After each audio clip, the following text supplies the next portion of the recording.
Hey folks, Matt Easton here, Scholar Gladiatore. So this is the inaugural video on my new camera Oscar Cat, as you can see, here he is. I know that you guys like to see some Oscar. There he is, oh beautiful, for the camera.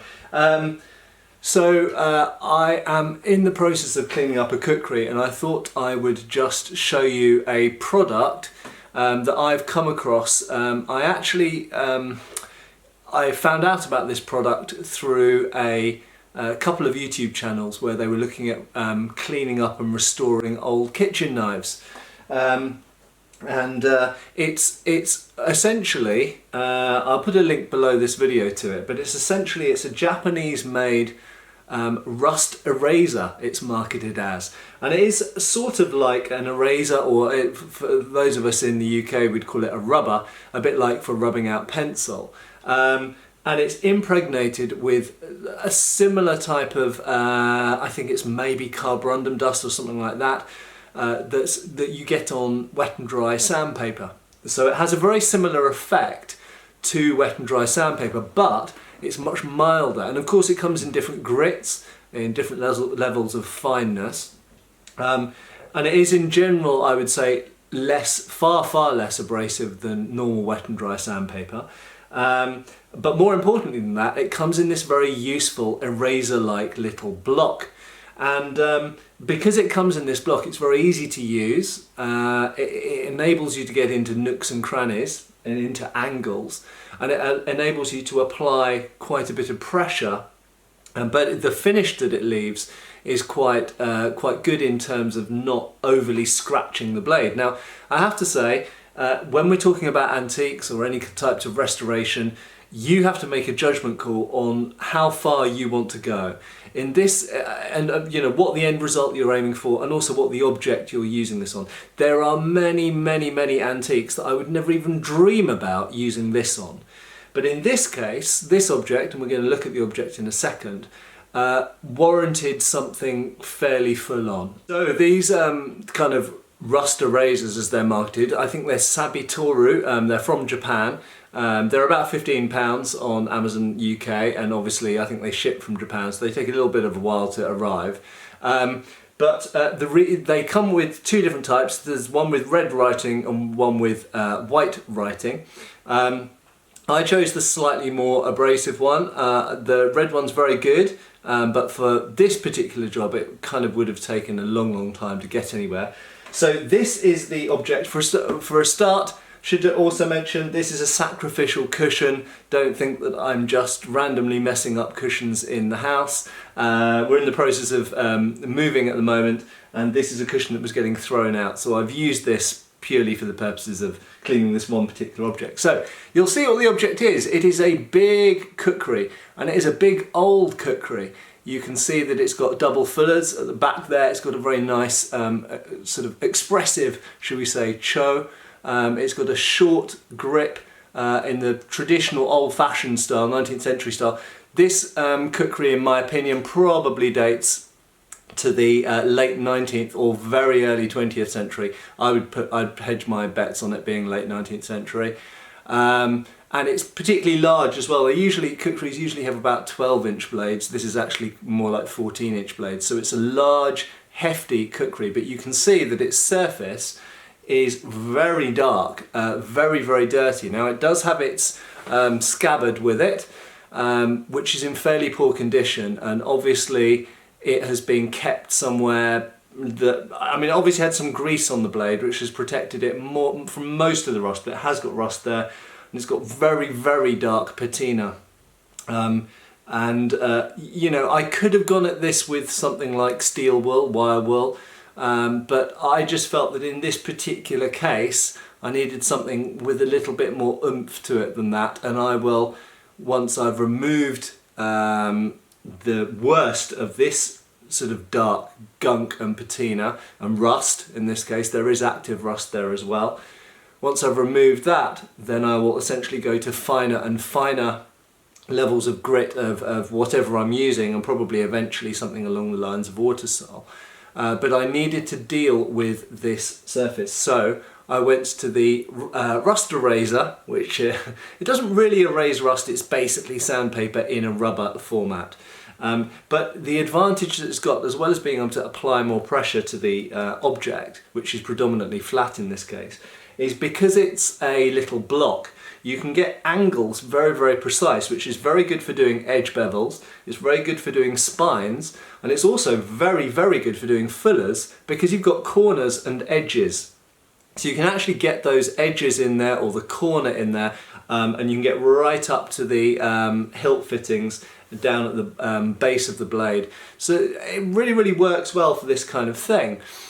So first of all, before I just show you how this thing is used, I'm going to show you the other side. So this is the before. The other side isn't quite the after. Well, it is the after, but it's not the finished state.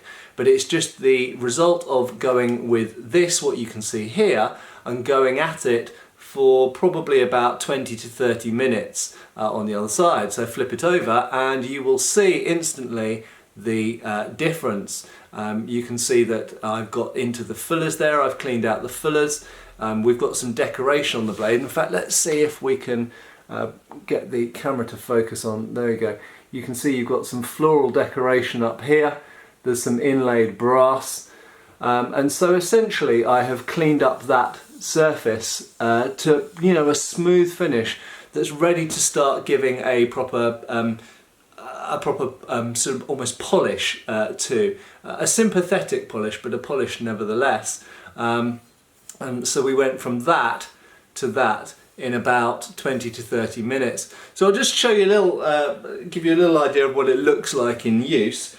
So here we've got our fairly dark black surface. Just move the chair a bit so it's a bit more in view. So if we just go for this medium area here, so you just get your eraser. You could use the edge or corner like that. You could use the edge like that, which is what I tend to do. You could lay the whole thing flat and do it like this. I feel that that spreads out the kind of force more and is actually slower in the long run. I find it best to angle it up and use one edge like that, and you literally just get rubbing exactly as if you were you know, rubbing out pencil off paper with an eraser.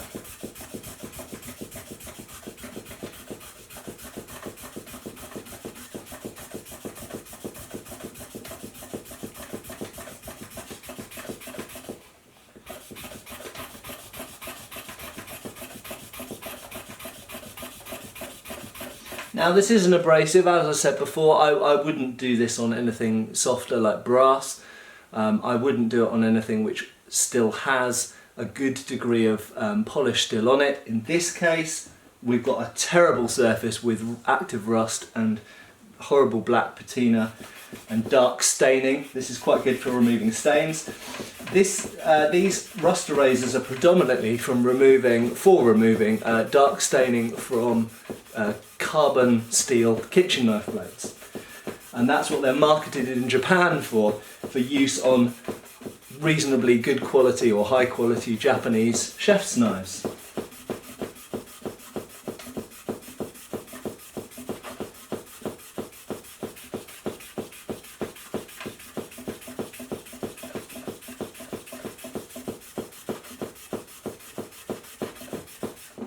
Right, that was what, like 1 minute maybe of rubbing. So let's brush off here. So now let's have a look at that blade. So you can already start to see the bright cleaned steel here compared to before and after. If I bring that closer to the camera, you can see the floral decoration up here coming out nicely. And you know, it is an abrasive. With any abrasive you're going to end up with micro scratches in the surface, but you have to do that to remove this dark rust and black patina that we don't want from it. You have to abrade it somehow. You could do it chemically. In my experience, rust removing chemicals actually leave the blade duller than doing this. I think this is for the most part a better option, but requires a bit more elbow grease. And once you've done this, then you could move to the finer one, And then you could of course move to a buffing wheel or autosol or whatever you deem fit for this kind of finish. I'm going to show you one more thing, and that is using the edge and the corner to get into those fillers. So you'll notice this has double fillers there, and what we're literally going to do is we're going to use the corner there, which you can see is worn down a bit, to get into that, use the triangle to get into that groove, and then start rubbing like this. And you can adjust the angle slightly so it works both sides of the filler. And you can start to see, you start cleaning out that filler really nicely. And that's what I've done on this side, so that you can see how clean it is inside those fillers now. So there we go. Link below to this product. I think for £15, and I've used this and the other one quite a bit. The other one's had less use than this because it's less abrasive, and I tend to move from this to a buffing wheel, felt buffing wheel with a polishing compound on it. I find that that's a good combination. But some of you might find that the finer eraser is better for what you want to do than the slightly coarser one is. So there we go, highly recommended, and a very nice cookery that with a bit more elbow grease will be to a nice presentable standard hopefully quite soon. Cheers for watching, and I'll see you guys soon for another video. Thanks for watching. We've got extra videos on Patreon. Please give our Facebook a like and subscribe if you haven't already. Cheers folks.